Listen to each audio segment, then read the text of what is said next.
보통 이제 많은 분들이 나 이제 걱정 안 할 거야. 이거 쓸모없는 걱정이니까 걱정 안 할 거야. 걱정 떠오르면 나 지금 또 뭐 하는 거야. 빨리 걱정하지 말자. 막 이런 식으로 많이 이제 걱정을 안 하려고 하시는데 그 배꼽 효과라고 있잖아요. 그러니까 하얀색 곰, 배꼽, 흰 곰, 배꼽 효과. 뭐 어떤 사람들한테는 지금부터 이제 머릿속에서 배꼽의 이미지가 떠오르거나 배꼽이란 단어가 떠오르면 앞에 있는 종을 울리세요라 그랬고, 또 다른 사람들에게는 여러분들은 지금부터 이제 배꼽을 생각하시면 절대 안 돼요. 근데 혹시라도 머릿속에 떠오르면은 앞에 있는 종을 울려보세요라고 했을 때 배꼽을 생각하지 말라고 했던 군에서 더 많이 종을 울린다는 거죠. 이 사고 억제가 오히려 더 생각을 많이 유발한다라는 건데, 결국에는 이제 걱정이란 게 우리가 무조건 안 해야지 하기보다는 우리가 컨트롤만 하면 되거든요, 사실. 그래서 컨트롤하기 위해서 조건화를 좀 만드는 게 있거든요. 그걸 이제 걱정 시간이라고 해요. 그게 뭐냐면 하루 중에 걱정하는 시간을 이제 1시간을 정해놓는 거예요. 근데 이 1시간이 수면이랑 가까운 시간이면 절대 안 되고, 왜냐면 수면을 방해할 수 있기 때문에 뭐 초저녁이라든지 오후라든지 딱 1시간을 정해놓고요. 그리고 장소도 정해놓는 게 좋아요. 장소에 대한 조건화도 만드는 건데, 그래서 나는 몇 시부터 몇 시까지 이곳에서만 나는 걱정을 할 거야. 이렇게 일단 그 시간과 장소를 좀 컨트롤을 하고요. 그리고 이 걱정 시간이 아닐 때 떠오르는 걱정에 대해서는 이제 걱정 노트라고 해서 그 따로 이제 단어만 적어 놓는 거예요. 가령 뭐 주식에 대한 걱정이 떨었으면 그냥 주식만 써놓고, 주식이란 단어만 쓰고, 뭐 돈 걱정하면 돈, 이런 식으로 단어만 써놓은 다음에 걱정 시간이 되면은 이제 그 시간 동안에는 정말 열심히 걱정하는 거예요. 뭐 찾아볼 게 있으면 찾아보고, 뭐 전화할 거 전화해서 물어볼 거 있으면 전화해서 물어보기도 하고, 이런 식으로 1시간 동안은 정말 열심히 걱정을 해보는 건데, 이렇게 하다 보면은 처음에는 이제 많은 분들이 난 1시간분으로는 부족해요. 저는 매일 몇 시간을 걱정하는 것 같아서 1시간으로 안 될 것 같은데, 이렇게 이야기를 하시는데, 실제로 이렇게 걱정을 하다 보면은 나중에는 이 걱정 시간에 할 거리가 부족해서 막 다른 시간에는 걱정을 일부러 좀 모으려고, 지금 안 하고 나중에 그때 가서 하려고 좀 모아보시기도 하고요. 두 번째로는 이제 걱정 시간을 하다 보면은 결국엔 이제 걱정 노트에 계속 걱정을 적고 있고 하다 보면은 이제 내가 계속 걱정을 좀 반복해서 하는 패턴을 좀 확인하게 되거든요. 그러다 보면 이거 내가 예전에도 이 걱정 했었는데, 근데 그때 별일 아니었는데, 이런 식으로 내가 확인을 하게 돼요. 그러니까 걱정을 하시는 분들이 이제 비합리적인 신념을 갖고 계신 분들이 있어요. 내가 이 걱정을 하는 게 나중에 도움이 될 거다. 그래서 이런 분들은 내가 걱정했던 일이 생기면은, 분명 간혹 있는 일인데도 그런 일이 생기면은, 이거 봐, 내가 이럴 줄 알았다니까. 뭐 틀린 예감은 뭐죠? 뭐 우울한 예감은 틀린 적이 없어? 이런 식으로. 그래서 뭐 걱정에 대해서 그 비합리적인 신념을 갖는데, 때로는 근데 걱정을 했던 일이 일어나지 않거나 이게 별일 아닐 때는 그냥 이번에는 운이 좋았던 거야. 이거는 원래 그냥 이번에 행운이 따른 거고, 이럴 땐 잘 없어. 이런 식으로 걱정에 대해서 굉장히 높게 평가하거든요. 내가 하는 걱정에 대해서. 근데 반복적으로 이제 걱정 시간을 하면서 내 걱정에 대해서 지속적으로 확인을 하다 보면은 내가 이거 계속 반복되는 걱정인데 사실은 이게 의미가 없는 걱정이구나, 이걸 깨달아 가기도 하고요. 물론 그렇다고 해서 지금 이 걱정이 의미 없는 걱정이니까 안 해야지, 그건 아니어도, 그 정도까지 생각하시진 않더라도 어쨌든 지금 당장은 내가 이 걱정 때문에 힘들지만 예전에도 그랬던 것처럼 이것도 결국에는 무탈이 지나갈 거야, 이렇게 나를 조금 위로할 수가 있죠. 걱정을 하는 순간에도. 아무래도 제가 진로를 보는 곳이 그 서울 시청역 쪽에 이제 회사가 많은 곳이어서 회사원분들이 제일 많이 오시는데, 그러다 보니 이제 직장 내 스트레스가 주 요인인 경우가 많고요. 어떻게 보면 이제 원래 그 병원에 오시게 되는 이유가 뭐 생물학적인 요인도 있고 뭐 유전적인 요인도 있을 텐데, 아무래도 이분들은 좀 환경적인 요인이 주로 이제 큰 문제가 되는 것 같아요. 그래서 환경적인 것 때문에 증상이 생기기도 하고, 환경적인 변화에 따라서 때로는 이제 약물 치료보다도 더 강한 효과가 있을 때도 있고, 그런데도 이제 많은 분들이 이런 환경적인 요인의 중요성보다도 이건 좀 내 문제인 것 같다, 나만 좀 힘들어하는 것 같고 다른 사람들은 다 잘 회사를 다니고 있는데 왜 나만 힘든지 모르겠다, 이런 식으로 이제 좀 스스로를 많이들 비난을 하시는 것 같아요. 이제 그러면서 병원까지 오시게 되고, 제가 이제 저희 병원에 오시는 분들의 한 공통적인 특징을 한 3가지 정도 가끔 이제 환자분들께 설명드리는 게 있는데, 첫 번째로는 저희 환자분들이 그 나를 위해서 살아가기보다는 좀 타인을 위해서 많이들 살아가시는 것 같아요. 뭐 심지어 내 욕구나 내 감정을 타인의 감정이나 타인의 욕구보다 우선시하는 거에 대해서 이건 이기적인 거다, 이렇게 죄악처럼 여기기도 하고요. 그리고 이제 나의 시선을 신경 쓰기보다는 다른 사람들이 나를 어떻게 바라보나, 그거에 대해서 더 많이 좀 신경을 쓰시는 것 같고요. 두 번째 특징은 이제 저희 환자분들이 현재를 위해서 살아가기보다는 좀 미래를 위해서 살아가는데 좀 초점이 많이 맞춰져 있고요. 그러다 보니 뭐 5년 뒤, 10년 뒤를 위해서 살아가는데, 근데 5년 뒤, 10년 뒤가 되면 또 그 다음 5년 뒤, 10년 뒤가 또 기다리고 있잖아요. 그래서 지금의 행복을 계속 미래에 나에게 좀 양보를 하시면서 지내시는 경우가 많아요. 가령 뭐 고등학생이 이제 뭐 수능 공부하거나 이런 것 때문에 스트레스 받고 힘든데 대학 가면 이제 행복해지겠지. 그래서 막 열심히 공부해서 대학 갔는데 대학 가니까 또 녹록지 않거든요. 그러면 또 이제 나중에 이제 취업해서 돈 벌면 좀 행복해질 수 있을 거야. 그래서 막 취업을 위해서 또 열심히 살아가고 근데 또 취업하고 나니까 내가 아직은 뭐 가진 게 없으니까 행복하지가 않은 것 같아. 이러면서 계속 5년 뒤, 10년 뒤를 위해서 살아가는데 근데 그러다 보면 이제 나중에 이제는 내가 지금까지 뭘 위해서 살아왔지? 이런 생각을 하기도 하고 그러다 보니 이렇게 현재를 좀 즐기기보다는 이제 미래를 위해서 좀 많이들 살아가시는 것 같고요.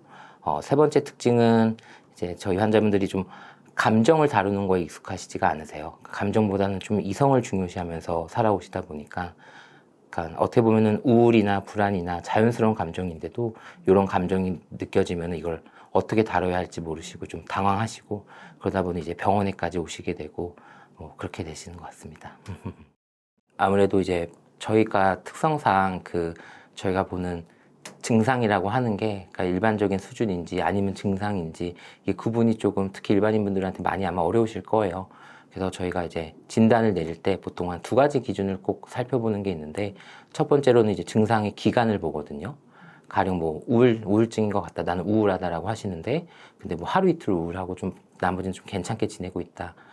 혹은 뭐 한두 시간 우울했다. 하루 중에 이런 거는 저희가 우울증이라고 보지는 않고요. 대부분 이제 우울증을 진단하기 위해서는 이제 2주 이상의 기간이 있어야 하고 그리고 그 2주 동안에도 이제 상당한 시간이 우울감이 좀 느껴져야 하고요. 이런 식으로 첫 번째로는 기간을 좀 많이 보고요. 두 번째로는 내 불편감이 얼마나 내 삶에 영향이 있는지를 보는데요. 결국에는 그러니까 심각도를 보는 거죠.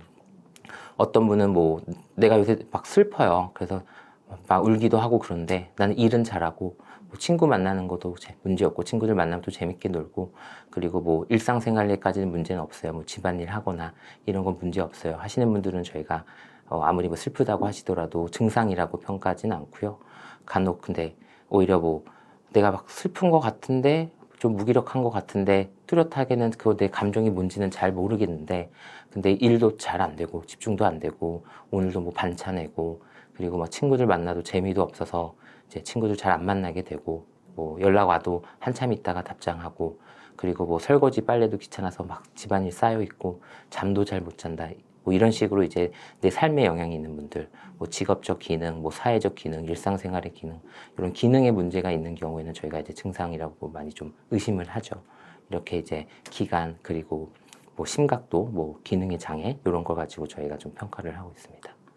제가 좀 자주 강조하는 것 중에 하나이기도 하는데, 그러니까 정말 무너질 듯 한데도 무너지지 않고 무너지더라도 좀 금방 일어나시는 분들을 보면은, 그러니까 내 식사 시간이나 뭐 내 수면 시간이나 운동 시간이나 이런 걸 진짜 철저하게 지키시거든요.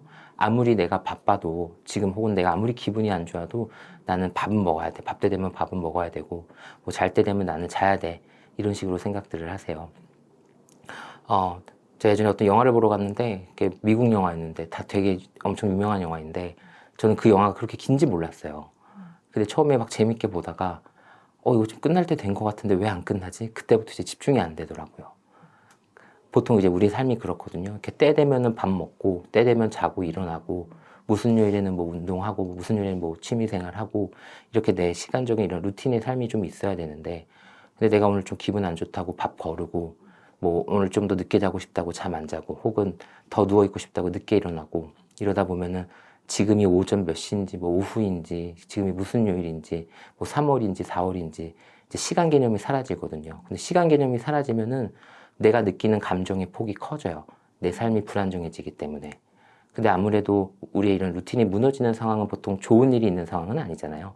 아무래도 안 좋은 일이 있어서 안 그래도 안 좋은 감정을 느끼는데 내 삶의 루틴이 무너지면 삶이 좀 불안정해지니까 느끼는 이제 감정의 폭이 커지면서 결국에는 이제 다른 삶에도 영향을 미치고 그러다 보니 이제 좀 병원에 올 정도까지 무너지시게 되고 그런 것 같아요. 그 걱정 관련해서 제일 많이 물어봐 주시는 질문이 제가 이런 걱정하는데 저 왜 이렇게 쓸데없는 걱정하는지 모르겠어요. 막 주변에서도 저한테 야, 너 뭐 왜 그렇게까지 쓸데없는 걱정하냐 이런 이야기 하는데 저 뭐 이상한 거 아니에요? 뭐 이런 식으로 많이 물어보시는데 사실 원래 걱정이란 게 원래 쓸데없거든요. 그 걱정 관련한 뭐 칼럼이나 뭐 유튜브 영상이나 이런 거 보면 제일 많이 인용되는 이야기가 그 무슨 어닌 젤린스키라는 심리학자분이 걱정에 대한 실험을 했더니 뭐 사람들이 하는 걱정을 다 조사를 해봤다는 거예요. 어떤 실험군을 모집을 해서. 그래서 이 사람들이 하는 걱정을 생산적인 걱정, 그러니까 나중에 도움이 될 수 있는 혹은 비생산적인 걱정, 한마디로 이제 쓸데없는 걱정 이렇게 나눠서 봤더니 우리가 하는 걱정의 96%가 이제 쓸데없다는 거였고요. 쓸데없다라는 거는 뭐 내가 걱정을 하는 일이 나중에 생길 확률이 굉장히 적다거나 혹은 뭐 이 일이 생기더라도 뭐 별일 아니라든지 아니면 뭐 이거 고민을 해도 어떻게 내가 할 방법이 없다든지 사람들 원래 이렇게 쓸데없는 걱정을 하면서 살아가거든요. 물론 저희는 현실 검증력이 떨어진다라고 하는데 보통 저희가 얘기하기는 뭐 망상, 뭐 조현병 환자분들이라든지 아니면 우울증이나 뭐 조울증이라든지 이런 병이 좀 심한 경우에도 망상을 동반하는데 그런 거는 좀 문제가 되겠지만 사실 보통 이제 일반인 분들이 하시는 걱정이 그러니까 걱정의 내용이 큰 문제가 되는 경우는 잘 없어요. 하지만 근데 범불안 장애라고 실제로 걱정을 많이 하시는 분들을 저희가 진단을 내리는 경우가 있는데 요건 첫 번째로 일단은 기간이 좀 길어요. 그냥 걱정을 많이 하는 게 아니라 이제 6개월 이상 걱정을 하는데 그것도 뭐 때로는 뭐 돈 걱정하고 때로는 일 걱정하고 때로는 뭐 가족 걱정, 뭐 내 신체 걱정이 진짜 막 다양한 범위에서 일어나고 또 뭐 걱정 때문에 이제 삶에 영향이 있다라는 거죠. 걱정을 하느라고 뭐 집중을 못 한다든지 뭐 잠을 못 잔다든지 뭐 혹은 뭐 에너지가 빨리 소비가 된다든지 몸이 여기저기가 근육을 아무래도 긴장하다 보니까 뭐 머리도 아플 수도 있고 여기저기 뭐 목이 아플 수도 있고 이런 뭐 통증도 동반한다든지 뭐 벼랑 끝에 서 있는 기분을 항상 느낀다든지 이렇게 뭐 다양한 증상들을 좀 같이 가지고 오는 경우에 저희가 범불안 장애라고 진단을 하는 경우가 있는데 이런 경우에도 사실은 그냥 그러니까 걱정만 가지고 저희가 진단을 하는 건 아니고요.